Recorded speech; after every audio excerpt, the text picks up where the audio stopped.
Ako nga pala si Florante, isa sa mga pangunahing tauhan ng Florante at Laura. Si Florante ay mabait, matapang at magiting na mandirigma ng Albania.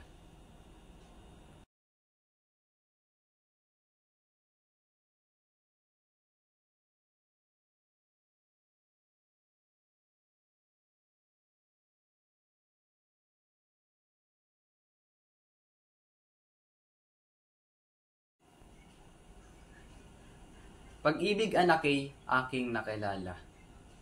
Di dapat palakihin ang bata sa saya.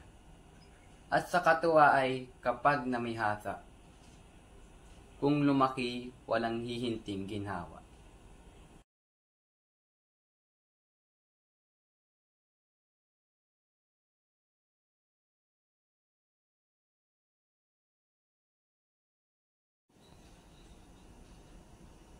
Ang ibig sabihin nito ay huwag ibigay sa bata ang lahat ng gusto nito. Pagkus, turuan nitong paghirapan ng mga bagay na gusto nito.